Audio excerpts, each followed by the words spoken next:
திட்டமிடல் அவசியம். ஒருவர் ஜப்பான் நாட்டிற்கு சென்ற அனுபவத்தை பகிர்ந்து கொண்டார். அவர்களுக்கும் நமக்கும் உள்ள வித்தியாசம் எது என்றால், ஜப்பான் நாட்டுக்காரன் இந்த வேலையை நம்மால் குறித்த நேரத்திற்குள் முடிக்க முடியாது என்று நினைத்தால் ஒன்று மறுத்து விடுவார்கள், இல்லை அதற்கான காரணங்களை கூறுவார்கள். ஆனால் நாமோ ஒன்றுமே பேசாமல் அதை வாங்கி கொண்டு பின்னர் தலையை சொரிந்து கொண்டு நிற்பதை பார்க்கின்றோம். எதையுமே பிளான் பண்ணி பண்ணணும். வடிவேலு காமெடியாக சொன்னாலும் அதுதான் உண்மை. தவறான திட்டமிடல்களே காலதாமதத்தின் முக்கிய காரணி. ஒரு செயலை செய்வதற்கு முன்னரே அதற்கான காலக்கெடு, தேவையான ஆதாரங்கள் ஆகியவை பற்றிய தெளிவான திட்டமிடல் வேண்டும்.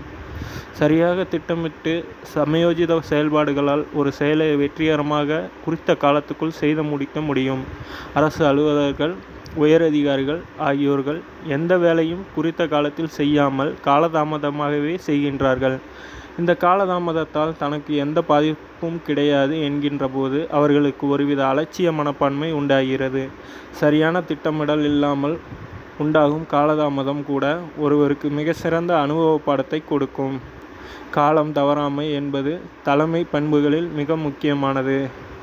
ஒரு இடத்துக்கு மேலதிகாரிகள் சரியான நேரத்திற்கு வந்தால்தான் அவருக்கு கீழே வேலை செய்பவர்களும் குறித்த நேரத்திற்குள் வருவார்கள்.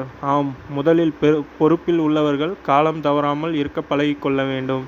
பிரச்சனை இந்த இடத்தில் இருந்தே தொடங்குவதால் இதை சரி செய்துவிட்டாலே எல்லா வேலைகளும் சிறப்பாக நடைபெறும். காலம் தவறாமைக்கு மற்றொரு முக்கிய எதிரி ஒத்தி போடுதல். எந்த ஒரு செயலையுமே தள்ளி போட்டால் கண்டிப்பாக அது காலதாமதத்தில் கொண்டு சேர்த்துவிடும். ஆம் நண்பர்களே, எதையும் அப்புறம் செய்யலாம் என்று தள்ளி போடாதீர்கள். செயல்படுவதற்கு பொருத்தமான நேரம் இதோ இந்த வினாடிதான்.